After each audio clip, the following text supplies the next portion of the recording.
श्री वल्लभाधीश की जय, श्री गुसाई जी परम दयाल की जय, श्याम सुंदर श्री यमुने महाराणी की जय, શ્રી હરિરાય મહાપ્રભુ કી જય. આપણે વલ્લભાખ્યાન વિશે રસપાન કરીએ છીએ. તેમાં 8મું વલ્લભાખ્યાન ચાલે છે. તેમાં 17મી કડી આવી છે.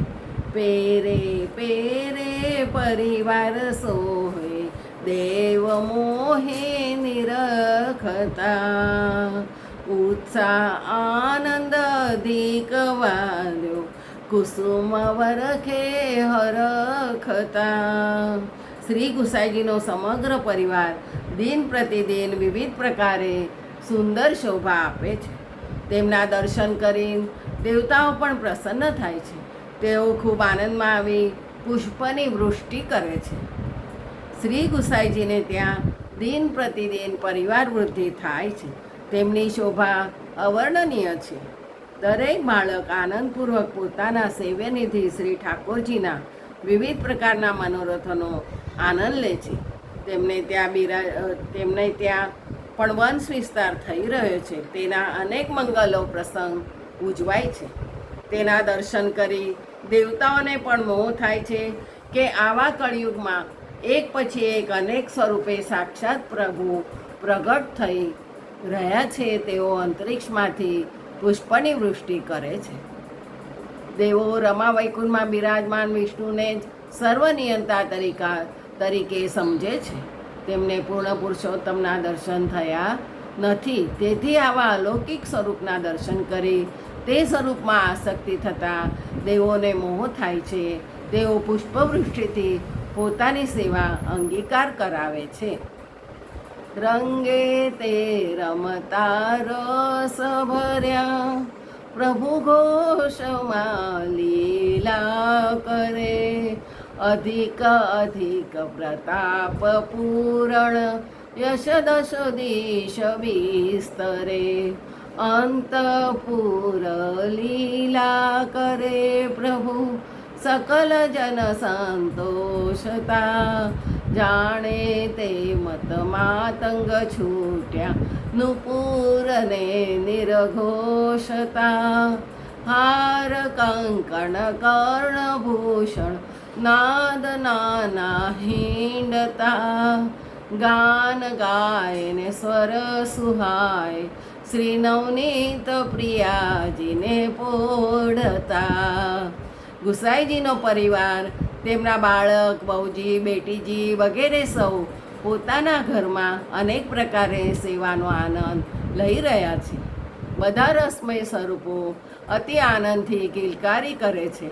આવા સુંદર દર્શન કરી સ્વજન વર્ગને ખૂબ સંતોષ થાય છે. સૌ સેવામાં એવા તન્મય થઈ ફરી રહ્યા છે કે જાણે મદોન્મદ હાથીઓ ઘૂમતા હોય. નુપુર, કંકણ, કુંડલ વગેરે આભૂષણોના ઝંકારથી અતઃપુર ગાજી રહ્યું છે. સર્વના મુખારવિંદમાંથી સુંદર સ્વરે ઢોળ અને કીર્તન ગવાય છે. તેનું શ્રવણ કરી શ્રી નવનીત પ્રિયાજી રસમગ્ન થઈ નિંદ્રાવશ થાય છે. હવે ગોપાલદાસજી શ્રી ગુસાઈજીના સમગ્ર પરિવારનું વર્ણન કરે છે. ગુસાઈજીના ગૃહમાં બાળકો, વહુજી, બેટીજી વગેરે બધા સ્વરૂપો આનંદથી રસમગ્ન બન્યા છે. હસતા રમતા કિલકારીઓ કરતા દર્શન આપે છે. એક એકથી અધિક પ્રૌઢ પ્રતાપવાન બાળકોથી તેમનો ગૃહસ્થાશ્રમ દીપી ઉઠ્યો છે. અહીં ગોપાલદાસજી ઘોષ એટલે કે શ્રી ગોકુળમાં શ્રી ગુસાઈજીના ઘરની લીલા તથા અંતઃપુર એટલે નંદરાયજીના ત્યાં પ્રભુ આનંદ કિલકારી કરતા જે લીલાઓ કરી રહ્યા છે તે ઉભય લીલાના દર્શન થાય છે.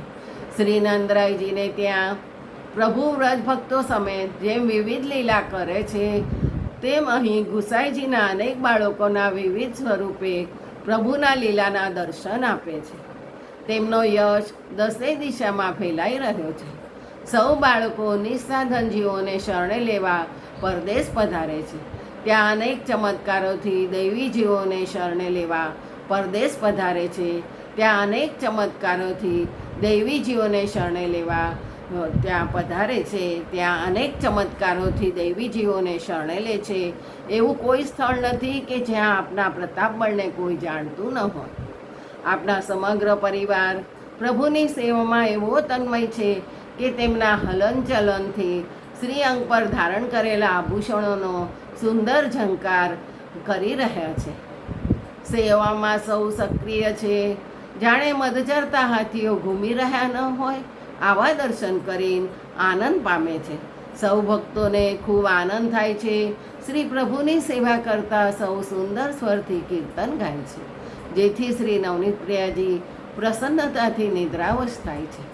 સમગ્ર પરિવાર કેવી રીતે સેવામાં ઓતપ્રોત છે તેનું નિરૂપણ હવે આગળની કડીઓમાં ભક્ત કવિ કરે છે. સંધ્યા સમયે શૃંગાર નૌતન ફૂલ ગુંથે સૌ મળી, સદન શોભા નિરખતા તે લક્ષ્મી મન પામ્યા રળી, વાસ વાછે વ્રજ વસેવા એણી પેરે સુખ પામવા, શ્રી પુરુષોત્તમ ઉત્તમ વર્ણે સમય જોઈ શિરનામવા. શ્રી ગુસાઈજીનો બધો પરિવાર સાથે હળી મળીને દરરોજ સંધ્યાકાળે નિત્ય નવા નવા શૃંગાર માટે ફૂલ ગૂંથી રહ્યો છે. આપણા ઘરની સુંદર શોભાના દર્શન કરી લક્ષ્મીજીને પણ વ્રજમાં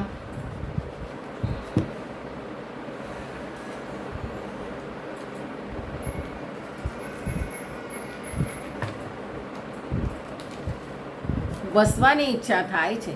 આવા શ્રી પૂર્ણ પુરુષોત્તમ ઉત્તવરને પ્રાપ્ત કરવા અને સમય અનુસાર દંડોત કરવાનું સૌભાગ્ય મેળવવા શ્રી મહાપ્રભુજીના ઘરની સેવાનો આનંદ લેવામાં આ જન્મની સફળતા છે. સંધ્યા આરતીના સમયે ઠાકોરજીને ઋતુ અનુસાર ફૂલના શૃંગાર કરવામાં આવે છે. તેથી સાયંકાળે સૌ પરિવાર હળી મળીને શ્રી અંગના અને મસ્તકના વિવિધ ફૂલના શૃંગાર કરે છે. શ્રી વલ્લભના ઘેર જેવી ઋતુ તેવો શૃંગાર, ભોગ સામગ્રી, વસ્ત્રો વગેરે પ્રભુને અંગીકાર થાય છે. દરેક સમયે પ્રભુના સુખનો જ વિચાર થાય છે. આવા પ્રકારે બીજા કોઈ પણ સંપ્રદાયમાં નથી, કારણ અન્ય સૌ પોતાના આત્માની શાંતિ માટે મંથન કરે છે, જ્યારે મહાપ્રભુજી ક્ષણે ક્ષણે શ્રી ઠાકોરજીના સુખનો વિચાર કરે છે. ગ્રીષ્મ ઋતુમાં ફૂલના શૃંગાર સંધ્યા આરતીમાં થાય છે તે ખૂબ શીતળતા આપે છે. જે રીતે વ્રજલીલામાં વ્રજ ભક્તોએ સેવા કરી હતી તે જ પ્રકારે અહીં સેવા થાય છે. આવા અલૌકિક દર્શન કરી લક્ષ્મીજી અને દેવો પણ અતિ આનંદ પામે છે અને તેમણે પૃથ્વી પર પધારી વ્રજમાં વાસ કરવાની ઈચ્છા થાય છે. પરંતુ દેવતાઓને આ સેવાનો અધિકાર નથી. આવા દર્શન કરીને ગોપાલદાસજીને દાસી ભાવ પ્રગટ થાય છે. તેથી તેઓ કહે છે કે ગુસાઈજી સાક્ષાત પુરુષોત્તમ ઉત્તમ વર છે, પરંતુ સામે ગુરુજન, ઘરના વડીલો બેઠા છે, તેથી હું મારા હૃદયનો ભાવ પ્રગટ કરી શકતો નથી. તેને ગુપ્ત રાખવો એ જ યોગ્ય છે, માટે સમય જોઈ શિર નમાવાનું કહે છે. બીજું આવતીકાલે. જય શ્રી કૃષ્ણ.